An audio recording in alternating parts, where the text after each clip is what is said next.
오늘의 주요 뉴스입니다. 끊어졌던 남북 간 통신 연락선이 13개월 만에 복원됐습니다. 청와대는 지난 4월부터 두 정상이 여러 차례 친서를 주고받았다는 사실도 함께 공개했습니다. 민주당 대선 주자인 이재명 경기지사와 이낙연 전 대표 간의 공방이 거세지고 있습니다. 오늘 뉴스룸에는 이낙연 전 민주당 대표가 출연합니다. 잠시 후에 뵙겠습니다.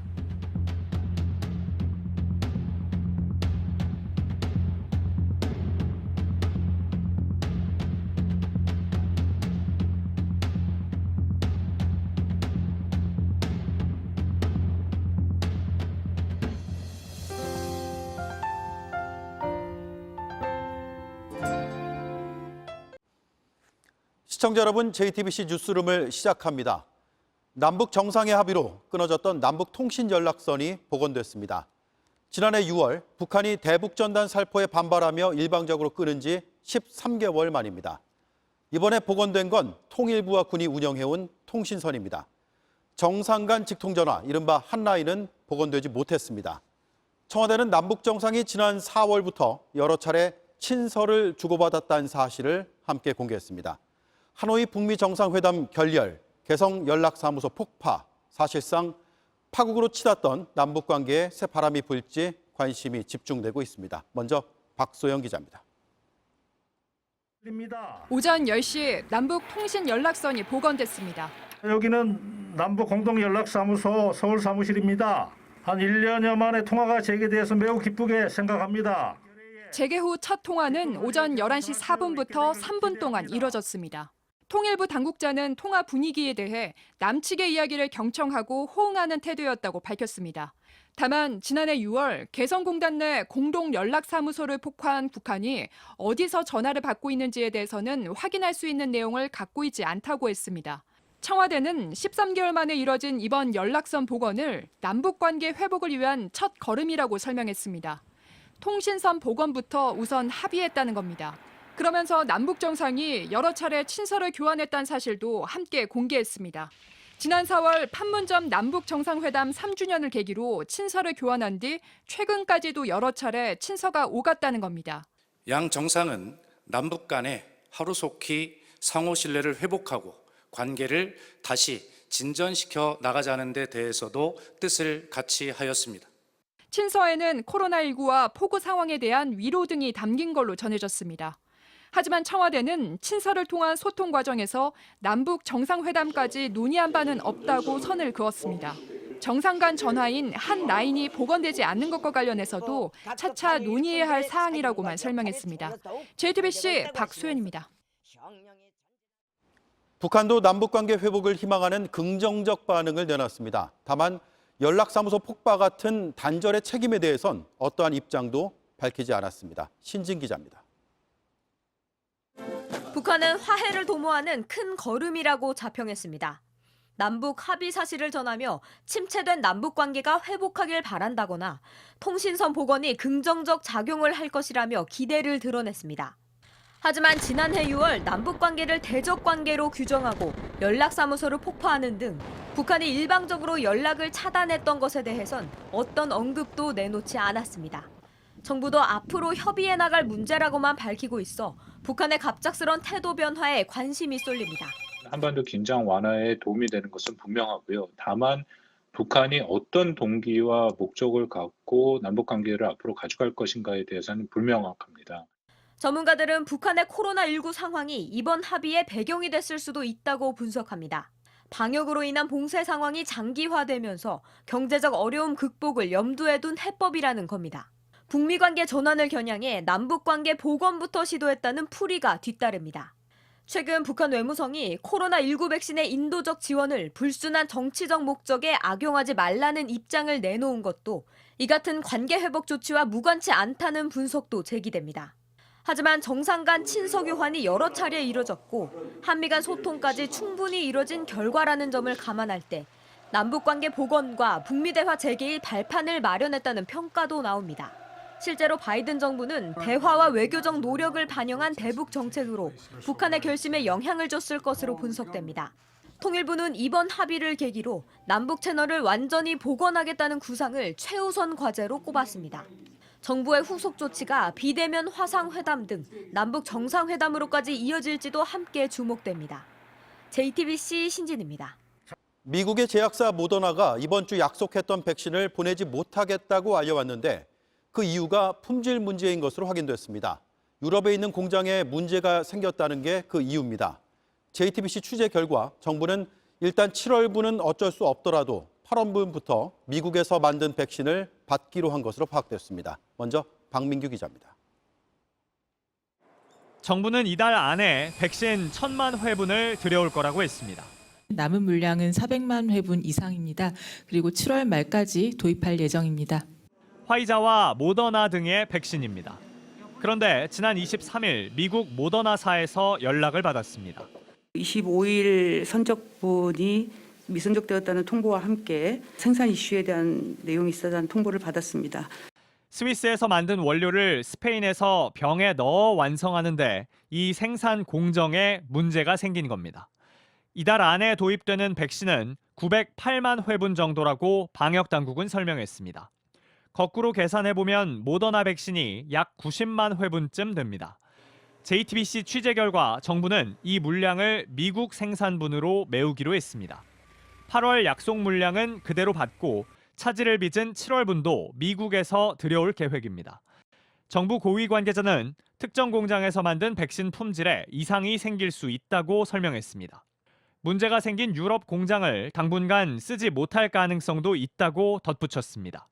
우리 정부는 삼성바이오로직스에서 만드는 백신을 국내에서 쓰게 해달라고 지난달 모더나에 요청했습니다. 삼성바이오로직스는 모더나 백신 위탁 생산을 맡고 있습니다. 하지만 한 달 넘도록 답을 받지 못했습니다. 실제로 시제품도 8월 말이나 9월 초에 나올 걸로 예상됩니다. 모더나가 쓰라고 해도 3분기 사용은 어려운 겁니다. JTBC 박민규입니다. 네, 우려했던 백신 부족 문제가 실제로 하나씩 나오고 있습니다. 취재 기자와 잠시 얘기를 나눠보겠습니다. 유한울 기자, 모더나가 제때 못 들어오면 대안이 있나요? 네, 정부는 화이자로 대체하겠다고 했습니다. 따라서 화이자 도입 일정에 조금이라도 차질이 생기면 백신 접종 일정이 다 무너질 수도 있습니다. 지금까지 남은 화이자 백신은 약 249만 회분이고요. 내일 약 268만 회분이 들어옵니다. 일단 50대 접종 대상자가 600만 명이 넘으니까 이것도 부족합니다. 8월 도입 물량을 금요일에 공개하기로 했는데 얼마나 들여올지 봐야 합니다. 네, 그리고 화이자 이외에 다른 백신도 들여오는 게 아닌가요? 들여오기로는 했는데 큰 도움이 될 것 같진 않습니다. 일단 가장 물량이 많은 게 노바백스입니다. 모두 4천만 회분을 들여온다고 했는데 문제는 아직 미국 식품의약국 FDA 승인도 받지 못했습니다. 네. 따라서 올해 안에 들여오는 건 힘듭니다. 한 번만 맞아도 되는 얀센 백신이 있지만 일정이 확정된 건 약 10만 회분이 전부입니다. 아스트라제네카 백신도 들여오긴 하는데요. 혈전증 논란 등으로 50대 이상만 맞추기로 했습니다. 40대 이하 접종이 남았는데 맞출 수가 없는 겁니다. 네, 그동안 백신 부족에 대한 지적이 많았고 정부는 괜찮다라고 해왔습니다. 그런데 실제로 문제가 생겼으면 다른 방법을 준비한 게 있나요? 사실 제대로 된 플랜 B, 그러니까 만약을 대비하지 못한 측면이 있습니다. 모더나는 위탁 생산 중심으로 돌아가기 때문에 불안정할 수밖에 없습니다. 그런데도 그 대안은 없이 괜찮다고만 지금까지 말하다가 뒤통수를 맞은 겁니다. 네, 유한울 기자였습니다. 저녁 6시 기준으로 확진자가 벌써 1,400명대를 돌파했습니다. 어제보다 400명 넘게 많습니다.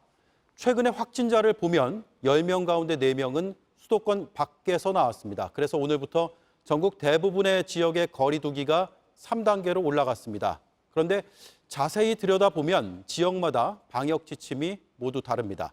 오늘부터 4단계로 강화한 경남 김해를 가보겠습니다. 윤도열 기자, 번화가 같은데요. 한산한 모습이네요.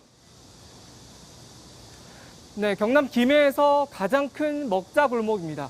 사진이 잘 보일까 모르겠는데 이렇게 원래는 사람이 아주 많은 곳입니다. 그런데 지금은 한산합니다. 아예 이렇게 코로나가 밉다면서 잠시 문을 닫겠다는 가게도 많습니다. 오늘부터 이곳 김해도 거리 두기를 4단계로 올렸습니다. 김해는 하루 확진자 21명이 4단계 격상 기준인데요. 최근 일주일 동안 평균 26명이 나왔습니다. 외국인이 운영하고 있는 유흥주점에서 지금까지 229명의 확진자가 무더기로 나오기도 했습니다. 오늘 자정부터 4단계로 올라가면서 6시 이후로는 2명까지만 모일 수 있게 됐습니다. 이곳 식당가에는 예약 취소가 잇따르고 있다고 합니다. 전화도 없고 뭐 예약 문의 이런 건 아예 우리가 5시부터 영업을 하는데 10시까지 2명만 받아라. 그래 하지 말라는 소리나 마찬가지고. 네. 그런데 김해를 그렇게 막아놔도 거기서 조금만 가면 4명까지 모여서 식사할 수 있다면서요? 네, 김해 바로 옆엔 부산과 창원 등 큰 도시가 있습니다. 김해에서 일 마치고 거리두기 3단계인 부산이나 창원으로 넘어가서 회식이나 모임을 가질 수 있는 겁니다. 또 김해는 시민 평균 나이가 39세입니다. 젊은 층 중에서는 김해에서 집을 두고 부산이나 창원으로 출퇴근하는 분들이 많습니다. 이 때문에 퇴근 후 집에 오기 전에 거리두기 3단계인 곳에서 아예 모임을 가지고 이쪽 김해로 넘어올 수도 있다는 우려가 나오고 있습니다. 실제로 최근 김해 확진자 감염 경로를 보면 부산이나 창원 확진자와 접촉을 해서 감염이 된 이후에 가족이나 지인에게 바이러스가 옮겨진 경우가 많았습니다. 네. 그런데 그곳만의 문제는 아닌 것 같고 다른 곳도 사정이 비슷하죠? 네, 정부에서는 지역을 일괄 3단계로 올렸다고 했지만 지자체마다 방역 지침이 모두 다릅니다. 경북의 경우 인구 10만 이상의 도시는 3단계, 나머지 지역은 1단계를 적용했는데요. 최근 확진자가 늘어난 문경시는 2단계로 오늘부터 올리겠다고 했습니다. 그러니까 경북 안에서만 1단계부터 3단계까지 모두 포함된 겁니다.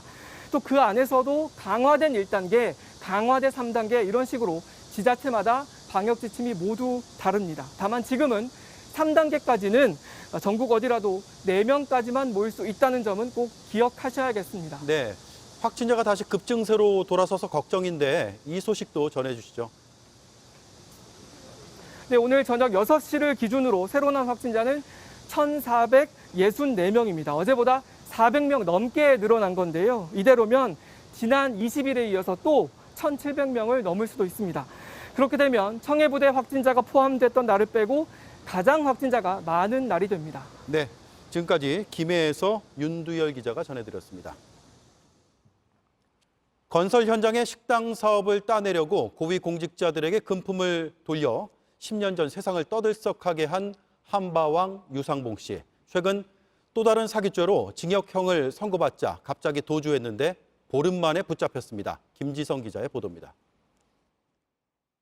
유상봉 씨는 지난달 사기 혐의로 대법원에서 징역 1년이 확정됐습니다. 지난 2014년 울산 한 아파트 공사 현장에 식당 운영권을 넘겨주겠다고 피해자를 속여 8,900만 원을 가로챈 혐의입니다. 그런데 수감을 앞둔 유 씨가 지난 12일 갑자기 모습을 감췄습니다. 유 씨는 지난해 총선에서 무소속 윤상현 의원을 당선시키기 위해 상대 후보를 허위 고소한 혐의로도 구속돼 재판을 받고 있었는데 이때 풀려나는 조건으로 차게 된 전자발찌까지 끊고 달아났습니다. 주변에 극단적 선택을 암시하는 말도 남긴 걸로 알려졌습니다. 하지만 유 씨는 도주 보름 만인 오늘 오전 경남 사천에서 검찰 수사관들에게 붙잡혔습니다. 유 씨는 10여 년 전 건설 현장 간이식당인 이른바 한바를 수주하는 대가로 고위 공직자들에게 금품을 준 혐의로 파문을 일으키기도 했습니다. JTBC 김지성입니다.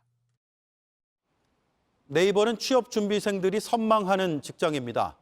하지만 실상은 다르다는 주장들이 그 안에서 나왔습니다. 정부가 감독을 해보니 직장 내 괴롭힘은 대부분 사실로 드러났습니다. 괴롭힘만이 아니었습니다. 수년간 80억 원이 넘는 수당도 제대로 지급하지 않았습니다. 김나은 기자입니다. 지난 5월 네이버 직원 A씨는 직장 상사로부터 직장 내 괴롭힘을 당해왔다고 호소한 뒤 세상을 등졌습니다. 시총 70조, IT 대장주, 그런 곳에서 노동자들이 죽어갑니다. 쓰러져 갑니다. 고용노동부는 네이버에 대한 특별 근로 감독을 벌였습니다. 임원급 상사인 가해자가 A씨에 대해 폭언과 모욕적 언행을 했다고 결론 내렸습니다. 의사결정 과정에서도 의도적으로 A씨를 배제해왔다고 판단했습니다. 모두 근로기준법이 금지하는 직장 내 괴롭힘 행위에 들어갑니다. 특히 네이버가 A씨에 대한 괴롭힘 사실을 알고도 부실하게 조사한 사실도 드러났습니다. 그러고는 괴롭힘이 아니라고 했습니다. 네이버 전 직원을 대상으로 설문조사도 했습니다. 응답자의 절반이 넘는 직원들이 최근 6개월간 한 차례 이상 직장 내 괴롭힘을 겪었다고 답했습니다. 특히 일부는 이 기간 동안 일주일에 한 차례 이상 괴롭힘을 겪었다고도 했습니다. 최근 3년 동안 전 현직 직원들에게 주지 않은 수당도 86억 7천만 원이나 됩니다. 노동부는 네이버 법인과 한성숙 대표이사를 검찰로 송치하기로 했습니다. 네이버는 모든 지적을 경청하겠다고 밝혔습니다. 하지만 괴롭힘에 대해 제때 조치를 취하지 않았다는 것에 대해선 나중에 소명하겠다고 주장했습니다. JTBC 김나은입니다. 세월호 참사를 추모하기 위한 세월호 기억 공간이 설치된 지 7년 만에 광화문 광장을 떠나게 됐습니다. 유족들이 새롭게 광화문 광장을 조성하는 공사를 위해 기억 공간을 자진 해체하고 서울시 의회로 임시 이전하겠다고 밝히면서입니다. 기억 공간 안의 물품들은 오늘 서울시의회로 옮겨졌고 건물도 조만간 해체해서 경기도 안산의 세월호 가족협의회로 옮기기로 했습니다. 새로운 광장이 조성된 이후에 추모 공간을 어떤 식으로 운영할지를 놓고서는 서울시와 유족들이 아직 협의점을 찾지 못한 상태입니다. 아이들 급식에 세제와 모기 기피제를 넣은 혐의로 구속된 국공립유치원 교사의 재판이 곧 시작됩니다. JTBC가 검찰의 공소장을 확인해 보니 이 교사가 교사들의 자리 배치와 원장에게서 받은 경고에 앙심을 품어서 범행을 했던 걸로 파악됐습니다. 또 아이들 음식에 넣은 건 모기 기피제와 세제였다고 검찰에 결론을 냈습니다. 하지만 교사는 계속 부인하고 있습니다. 박태인 기자입니다. 구속된 국공립 유치원 교사 A씨는 여전히 아이들 급식에 넣은 건 자일리톨 가루라 주장하고 있습니다. 하지만 검찰은 모기 기피제와 세탁용 세제가 맞다고 결론 냈습니다. JTBC가 공소장의 내용을 확인했는데 검찰은 세제의 상품명까지 특정했습니다.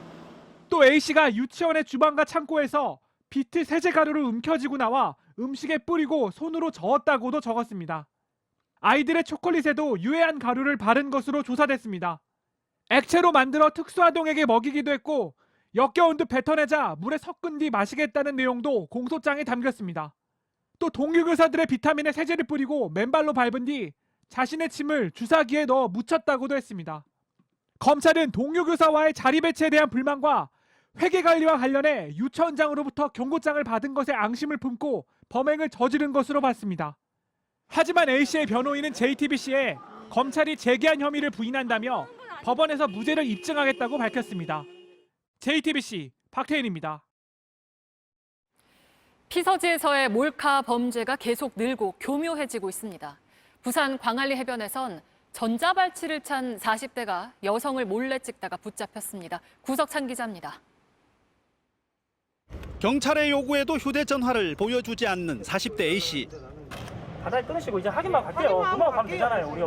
지인들과 통화하며 30분 넘게 시간을 끕니다.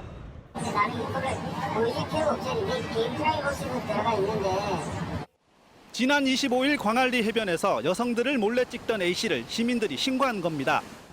데리고 다니는 애완견을 촬영하는 식으로 해서 가슴에서 카메라를 대고 10여 명 되는 걸로 지금 알고 있습니다.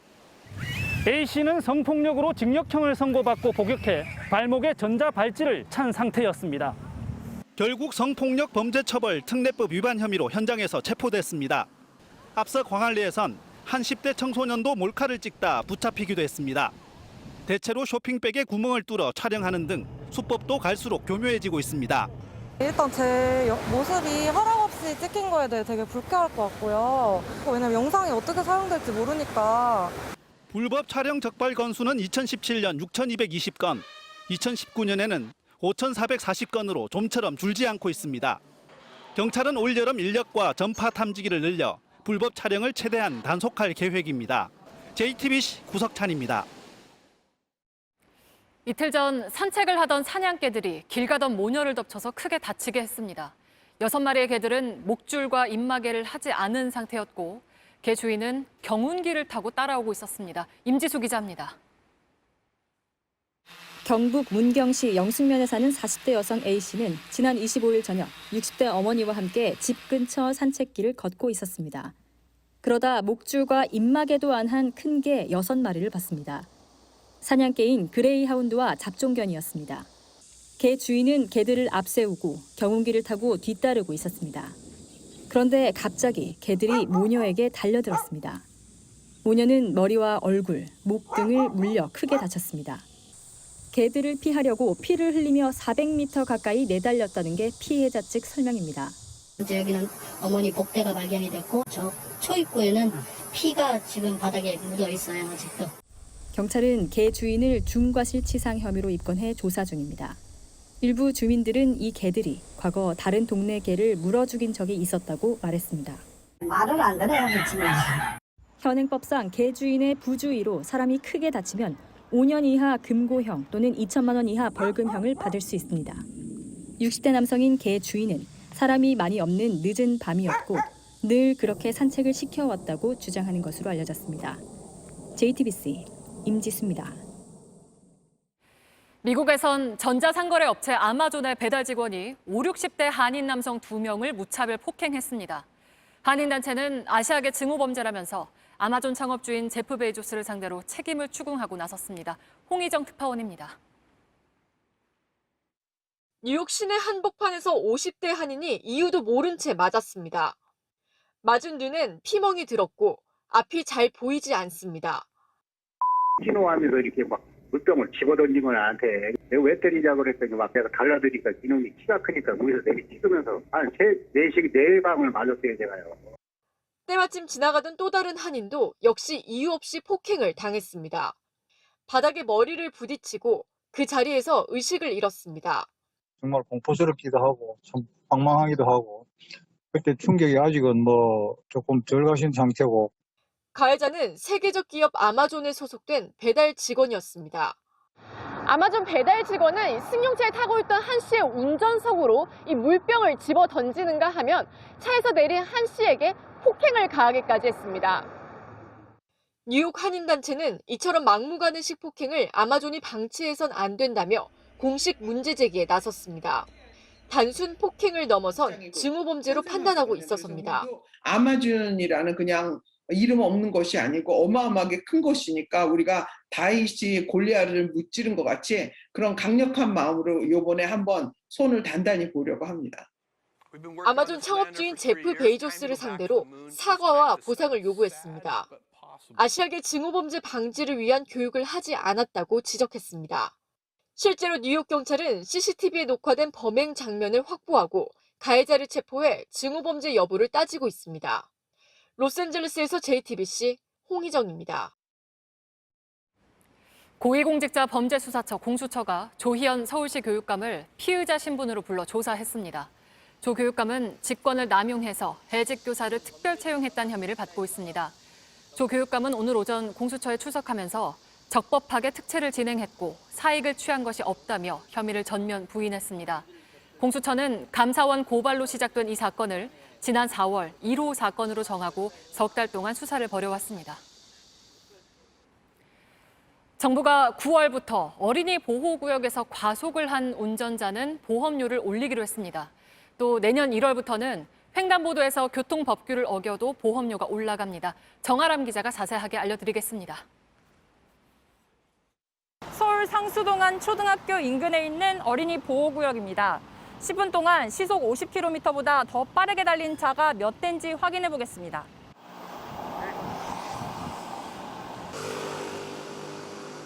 총 49대가 시속 50km를 넘겼습니다. 오는 9월부터 이 차들은 모두 보험료가 오를 수 있습니다.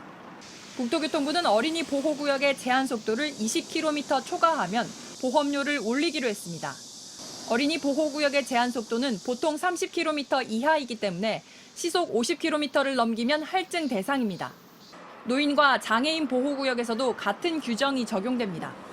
한 번 적발되면 보험료가 5%, 2번 이상 적발되면 보험료가 10% 올라갑니다. 도로교통공단에 따르면 어린이 보호구역에서 발생한 어린이 교통사고는 최근 3년 동안 500건 안팎으로 줄지 않고 있습니다. 학교 근처에 다녔는데요. 신호등이 없는 횡단보도에서 차가 너무 빨리 다녀가지고 치일까 봐 무서웠어요. 친구랑 하교하다가 제 친구가 차가 너무 빨리 지나가서 치일 뻔했던 적도 있어요. 또 횡단보도에서 보행자가 건너고 있을 때 운전자가 일시정지하지 않아도 보험료가 올라갑니다. 2번 이상 위반하면 5%, 4번 이상 위반하면 10%의 보험료가 할증됩니다. 이 규정은 내년 1월부터 적용됩니다. 국토부는 이렇게 할증되는 보험료를 교통법규 준수자의 보험료를 깎아주는 데 쓸 예정입니다. JTBC 정아람입니다. 우리가 매일 끼는 마스크를 한국소비자원이 조사를 해보니 같은 대형이라도 상품마다 크기가 제각각이었습니다. 마스크가 커서 들뜨거나 작아서 아프지 않도록 정확한 크기를 포장지에 적어놓으면 좋을 텐데 그렇지 않았습니다. 서영재 기자가 비교해봤습니다. 시중에서 파는 마스크입니다. 같은 대형이지만 이렇게 한눈에 봐도 크기가 다릅니다. 각기 다른 회사에서 만든 KF94 마스크 여러 개를 비교해봤습니다. 모양은 크게 세로접이와 가로접이형으로 나뉩니다. 마스크마다 가로, 세로 길이, 끈의 길이가 모두 달라 착용감이 달랐습니다. 작은 거는 확실히 뒤쪽이 쫄리는 느낌이 들어서 답답한데 엄청 큰 거는 헐거울 뿐더러 제 앞쪽까지 가려서 불편합니다. 세로접이형은 앞쪽이 공간이 많이 남아 말하기도 편했고 가로접이형도 마찬가지로 공간이 많이 남지만 밑으로 내려간다는 느낌이 들었습니다. 한국소비자원의 조사에 따르면 같은 대형이라도 제품에 따라 반으로 접었을 때 가로 길이는 최대 4.2cm, 세로 길이는 최대 1.7cm 차이가 납니다. 끈 길이 차이는 최대 4.8cm입니다. 너무 큰 마스크를 쓰게 되면 들뜨거나 해서 마스크 본래의 성능을 발휘하기가 어렵고요. 너무 작은 마스크를 착용을 하게 되면 통증의 원인이 될 수도 있기 때문입니다. 이처럼 크기가 천차만별이지만 대부분의 마스크는 포장 겉면에 대형, 중형이라고만 적어놨습니다. 극히 일부 마스크만이 추천하는 얼굴 옆면 치수를 적어놨습니다. 현재로선 한국소비자원 홈페이지나 각 마스크 회사의 홈페이지를 통해 크기를 확인하는 수밖에 없습니다. 소비자들은 내 얼굴에 맞는 마스크를 쉽게 찾도록 포장지에 정확한 크기를 표시해야 한다고 지적합니다. JTBC 서영지입니다.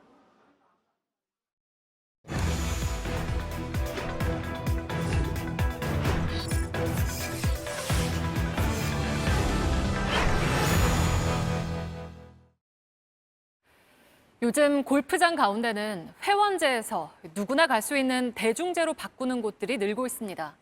손님을 더 많이 받을 수도 있고 세금도 깎아주기 때문입니다. 그런데 사실상 회원제를 유지하는 무늬만 대중제인 곳도 적지 않습니다. 이런 쌍끌이 영업으로 40%가 넘는 영업이익률을 올리면서 연간 수십억 원의 세금을 감면받고 있습니다. 돈방석에 앉은 골프장의 비밀, 이지은 기자가 추적했습니다. 충북의 한 대중제 골프장입니다. 원래 회원제로 운영하다가 2019년 초 대중제로 전환한 곳입니다. 그런데 이곳은 유독 예약 잡기가 하늘의 별 따기입니다. 일반 예약자들은 우선 예약권을 가진 회원이 따로 있는 건 아닌지 의심합니다. 골프장에 물어봤습니다.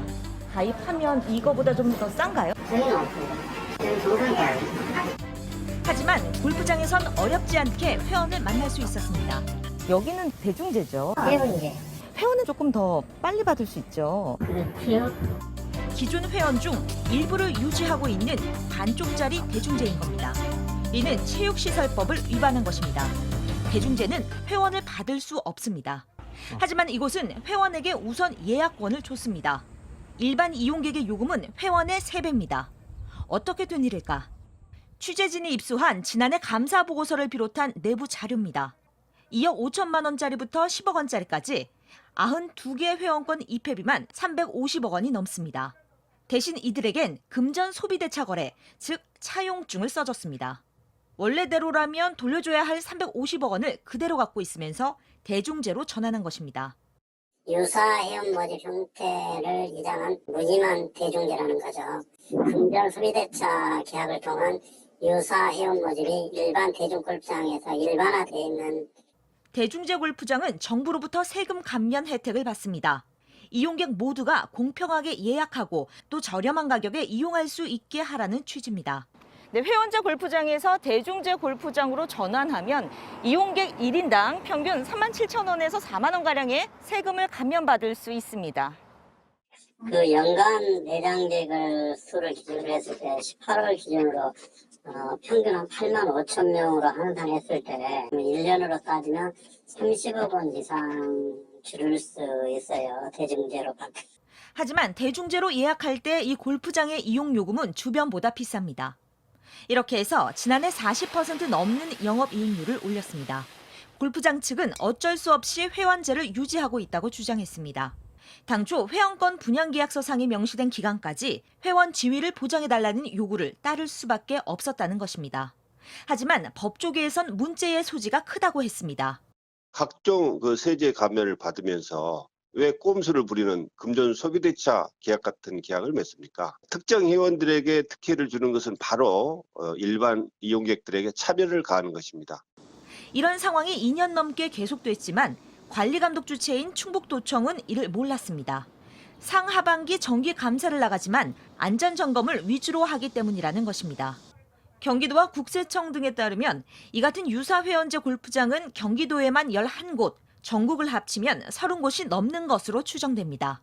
해장 골프장의 주식을 회원이 가지고 있는 형태로 회원권을 발행한 골프장도 있고 골프장의 콘도를 이용하는 사람에게 회원 자격을 주는 골프장도 적지 않게 있습니다. 유사회원제의 세금 감면 혜택을 없애야 한다는 목소리가 커지지만 국세청은 손을 못 대고 있습니다. 감면 혜택을 못 주게 하는 법 조항이 없다는 이유입니다. 기재부가 서둘러서 시행령 개정 작업에 착수해 유사 골프장의 편법 운영과 세금 탈루 문제 등이 발생하지 않게 했어야 합니다.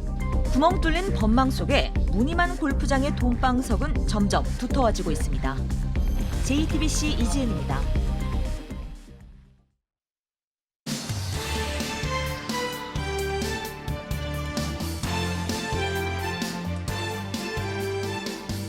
뉴스피의 숨은 이야기 백브리핑 시작합니다. 오늘 첫 번째 브리핑은요. 정치인과 술입니다. 이 정치인과 술, 때려야 뗄 수가 없죠. 선거철 유권자들을 만나다 보면 자연스레 한 잔, 두 잔 마시게 되는데요. 특히나 서민들의 술, 막걸리와 소주 빠지지 않습니다. 잠시 뒤 뉴스룸에 출연하는 여권의 대선 주자죠. 이낙연 전 민주당 대표는 막걸리 전도사를 자처하고 있습니다. 오세요. 아유, 감사합니다. 2년 7개월 13일 동안 6,971병을 저 혼자 마신 것은 아니고 샀어. 손님 중에 주빈, 대표되는 손님의 고향 막걸리를 준비하다 보니까 99종류 막걸리를 샀어요. 이 전 대표가 말한 것처럼 소주 역시 각 지역을 대표하는 술들이 이렇게 있습니다. 이 호남을 대표하는 광주엔 이 땡세주가 있다면 부산엔 땡선이 있죠. 자, 야권의 대선 주자인 윤석열 전 검찰총장 오늘 부산을 찾았고 이 지역 국회의원들과 함께 점심을 함께 먹었는데요. 메뉴는요. 부산 하면 돼지국밥 아이가. 네, 그런데 말이죠. 이 동석한 김희곤 의원 끝내 아쉬운 듯 아니 꼭 하고 싶은 말이 있는 듯 추가 주문을 합니다.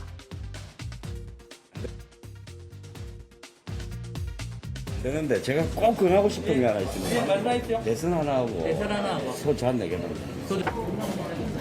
제가 이 술을 개발한 이유가 있습니다. 대선 승리하라고. 대선 앞두고 대선 승리하고. 승리하시라고. 입에 맞대. 실제로 마신 건 아니고요. 딱 입만 갖다 댄 정도긴 합니다. 윤 전 총장의 첫 부산 방문인 만큼 이 소주의 이름을 빌려서 일종의 퍼포먼스를 한 거죠. 대통령 선거와 이름이 같다 보니 과거에도 이런저런 해석들이 나오긴 했습니다. 이 조국 법무부 전 장관도 지난 2019년 청와대 민정수석에서 물러난 다음 고향이죠. 이 부산을 찾아 고교 동문들을 만났다며 사진 한 장을 자신의 소셜미디어에 올렸는데요. 이 사진입니다. 이를 두고 다음 진로는 대선이 좋은데이라는 얘기가 나오기도 했었죠. 그런데 같은 소주를 이번에는 야당 국회의원이 윤 전 총장에게 대선 승리란 덕담을 건네는데 활용을 한 겁니다. 그런데 말이죠. 이 이름 한자를 풀어보면요. 크다 그리고 깨끗하다라는 의미를 담고 있습니다. 이 선거 때마다 여야 할 것 없이 본선은 물론이고 당내 경선서부터 이전투구로 치닫는 모습 보여왔죠. 그러니까 이번 대선에서는 좀 깨끗하게 경쟁하는 모습만 볼 수 있었으면 좋겠습니다. 다음 브리핑은요. BBC였다면입니다. 사흘 전 중국 허난성에서 벌어진 일인데요. 한 외국인 남성이 중국인들에게 이렇게 둘러싸여 있습니다. 무슨 잘못이라도 한 걸까요? 이 자리를 뜨려 하자 잡아당기면서 이렇게 또 항의를 합니다. 그러면서 휴대전화로 뭔가를 비교하는데요.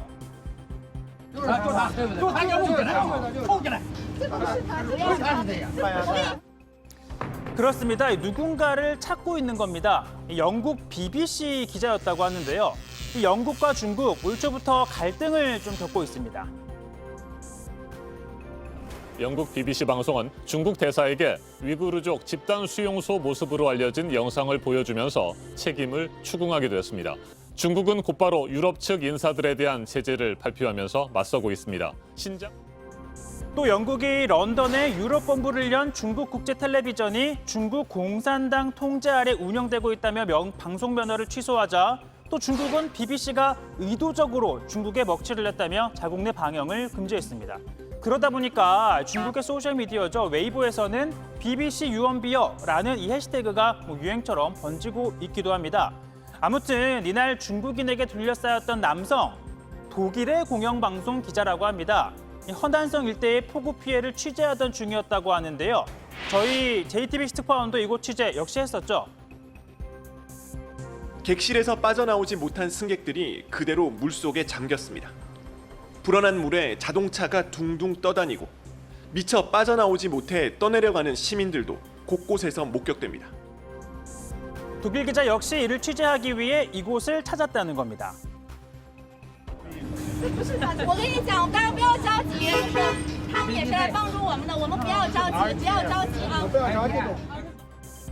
자, 그러니까 자신들이 찾던 BBC 기자가 아니란 걸 알고 군중도 잠잠해졌다고 하는데요. 자, 이때 독일 기자 이렇게 말합니다. 내가 정말 BBC 기자였다면 무슨 일이 벌어졌을지 모르겠다. 지금 중국의 언론 환경은 너무 무섭다라고 전했습니다. 이렇게 현지 상황을 또 상세히 전한 독일 기자. 앞으로 중국 취재할 때 정말로 또 조심할 일이 생기는 건 아닌지 걱정이 되기도 합니다. 오늘 백브리핑은 여기까지입니다.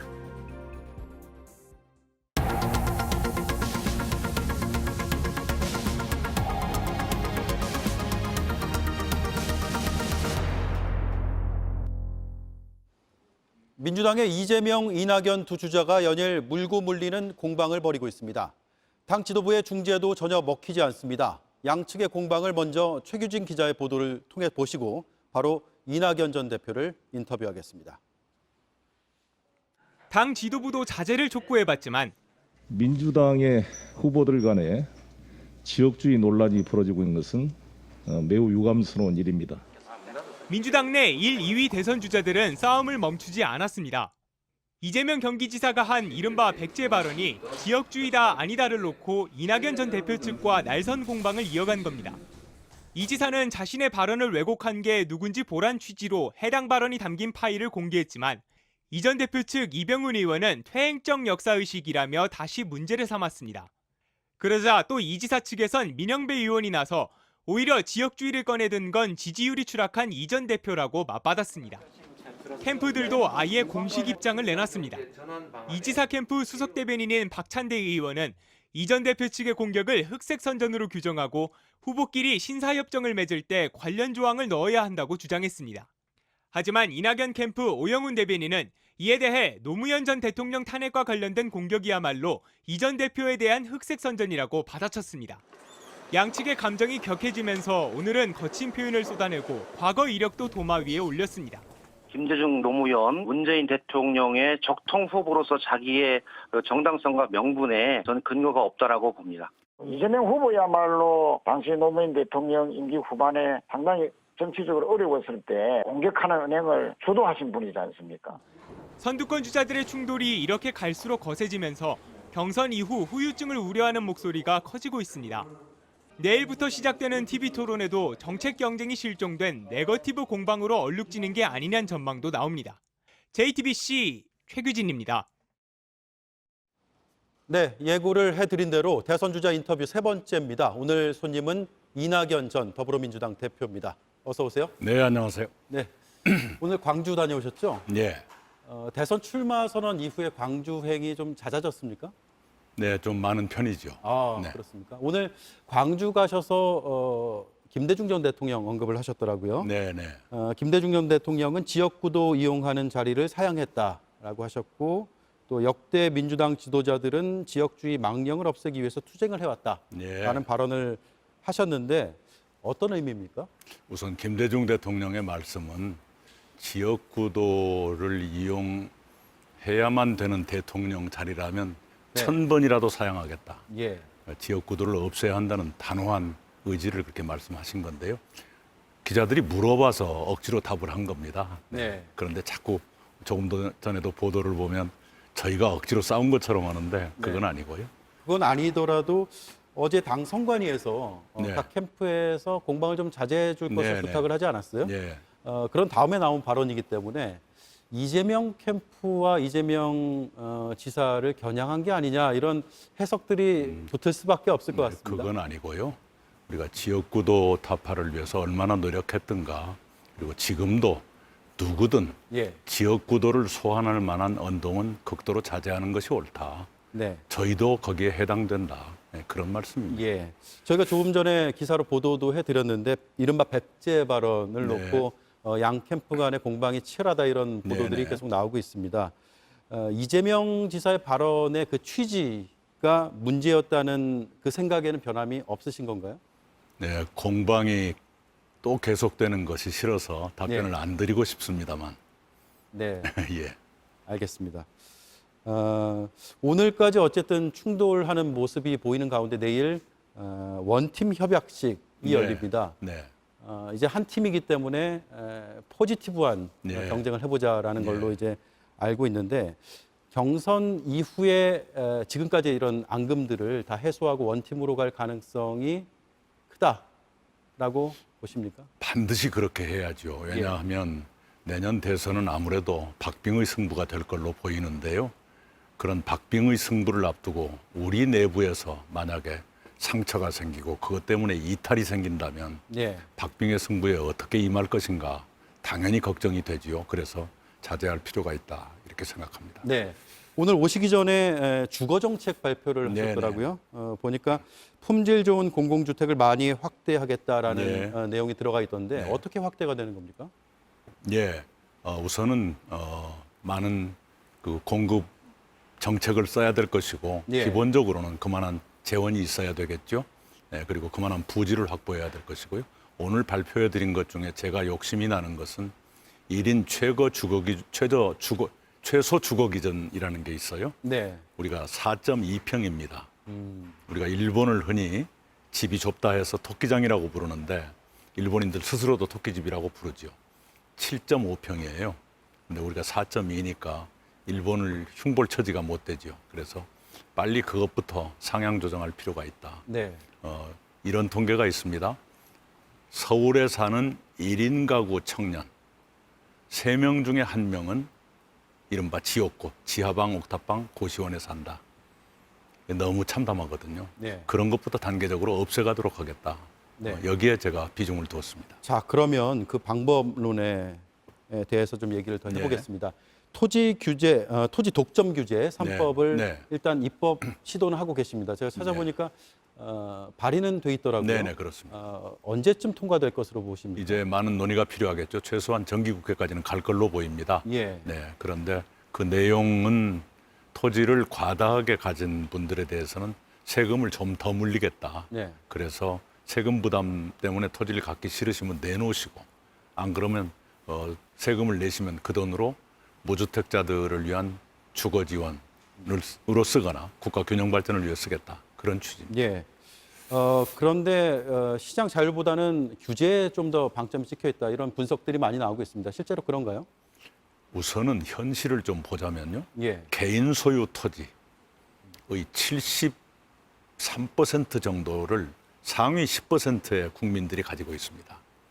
법인 소유 토지는 더 독과점이 더 심해서 상위 10% 법인이 전체 법인 소유 토지의 94%를 갖고 있을 겁니다. 네. 이렇게 막 특정한 사람들, 특정한 법인들에게 거의 독점되어 있습니다. 그런데 그 토지의 이익은 어디서 나오냐 그러면 인프라 등 국가가 국민 세금으로 뭔가 개발을 해주면 그래서 토지 가격이 오르거든요. 근데 그 오른 이익은 개인에게 돌아가요. 정의롭지가 않죠. 네. 그래서 오른 부분 또 과도하게 많이 갖고 있는 토지에 대해서는 세금을 더 물리거나 부가금이나 가산금 형태로 더 부담을 시키겠다. 그리고 네. 그 돈을 주거복지 등에 쓰겠다. 이런 얘기입니다. 네. 문재인 정부보다 더 강한 규제라고 봐도 될까요? 그런 셈입니다. 왜냐하면 문재인 정부는 거기까지는 못하고요. 지금 3법 중에서 개발이익 환수제만 시행하고 있고 나머지 2개는 네. 시행하지 못하고 있습니다. 네. 이른바 규제의 역효과 혹은 네. 부작용에 대해서도 검토를 좀 하셨나요? 그럴 수 있죠. 그러나 그거보다 더 중요한 것은 지금같이 한정된 공유제인 토지를 네. 불과 10%의 사람들이 독점하고 있다. 이것은 대한민국의 미래를 위해서 불행한 일입니다. 예. 네, 좀 더 내놓도록 하는 것이 필요하다. 그러면 이른바 땅 부자 증세라고 표현을 해도 될까요? 네, 그렇습니다. 네. 그런데 이제 땅 부자들이 땅을 내놓고 세부담이 이제 많아지면 땅을 내놓으면 좋겠는데 세부담을 안고 땅을 내놓지 않고 그래서 토지은행에서 그 땅을 어찌됐든 확보하기 위해서 좀 더 토지 가격을 더 쳐주고 그렇게 되면 집값이 아니요. 올라갈 수 있는 거 아닙니까? 아닙니다. 일부러 토지를 매입하려고 노력할 필요는 없죠. 예. 그러지 않아도 집을 지을 수 있는 땅은 다른 방법으로 확보를 해야죠. 네. 네.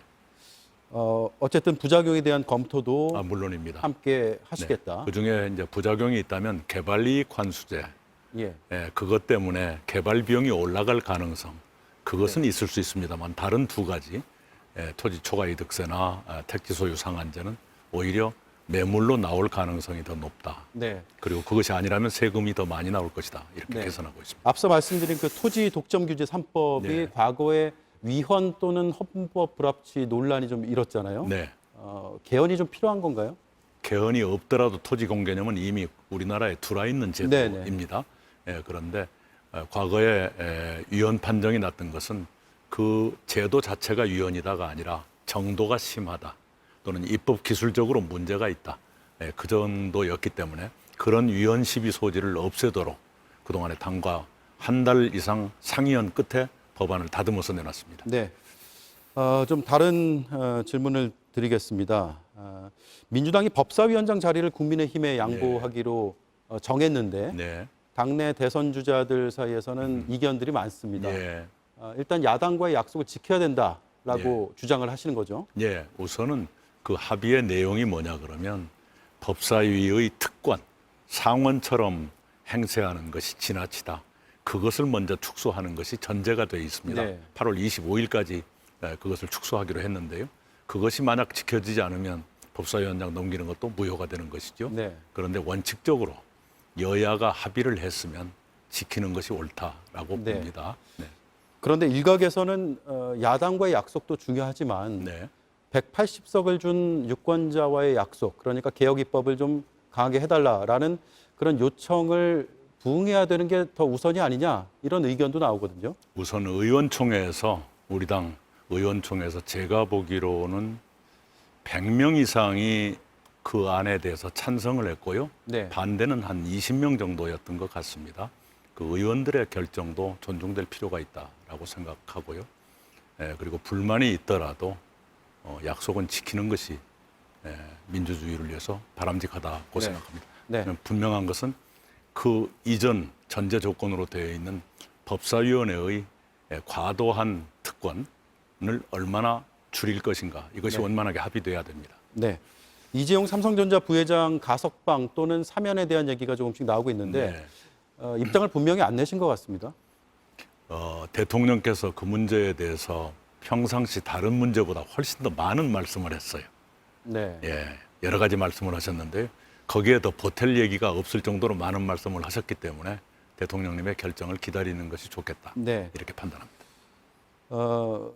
윤석열 전 총장이 이 전 대표가 전남지사로 유력 후보일 때 전남도시개발공사와 공공기관들이 부인의 그림을 매입했다라는 의혹을 제기했습니다. 의혹이 아니라요. 제 총리 인사청문회 때 나왔던 얘기이고요. 네. 그리고 매우 몇 점 정도를 싼 값에 아무것도 없는 곳이기 때문에 싼 값에 이렇게 팔았죠. 그것에 대해서 사과를 드렸고 그 뒤로는 전시회를 일절 중지했습니다. 다 중지가 됐나요? 네네. 예. 자, 오늘 청와대가 남북 정상회담을 논의한 바가 없다라고 했지만 연락선이 다시 뚫리면서 기대감도 좀 있는 것 같습니다. 문재인 대통령 임기 내에 남북 정상회담 가능성이 있다고 보세요? 있었으면 좋겠습니다. 그리고 가능성은 한두 번 정도 있을 수 있다고 생각합니다. 예, 알겠습니다.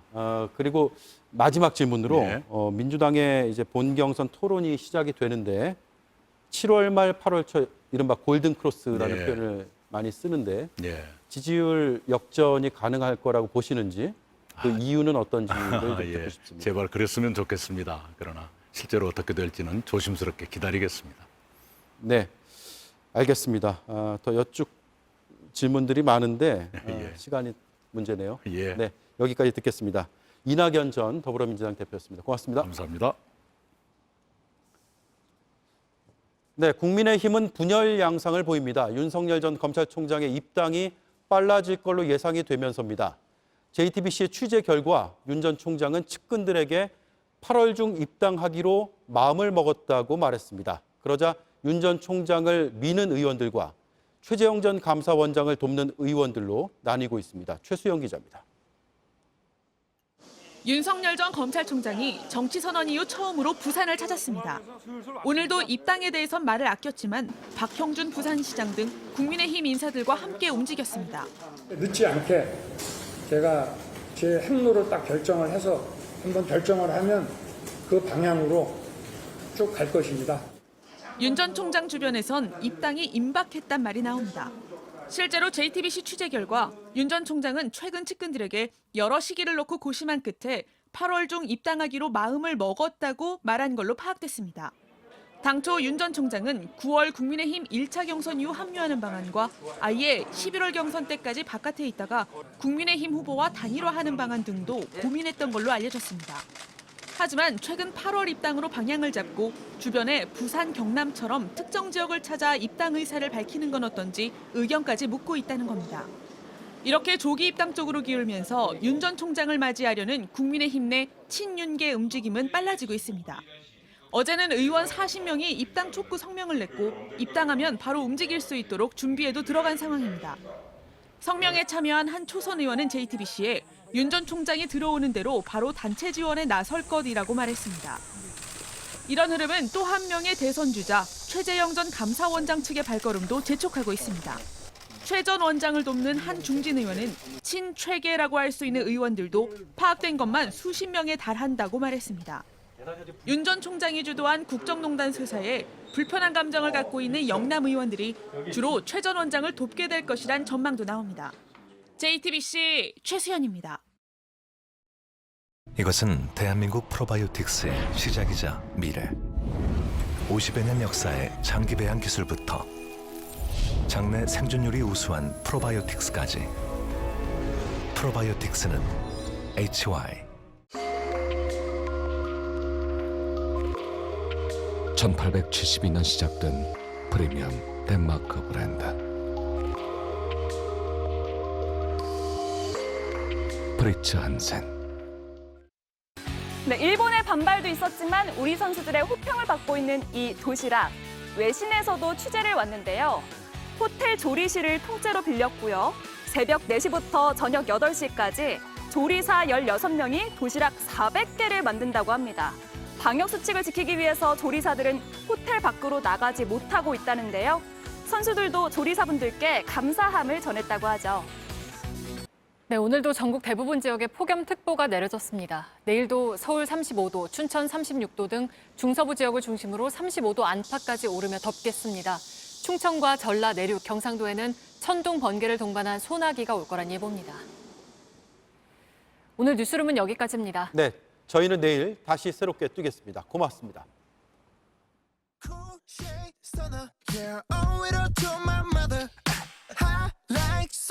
Yeah, I'm making you sweat like that. Break it down. Ooh, when I look in the mirror, I'm not too hard to do. I got the superstar glow, so ooh.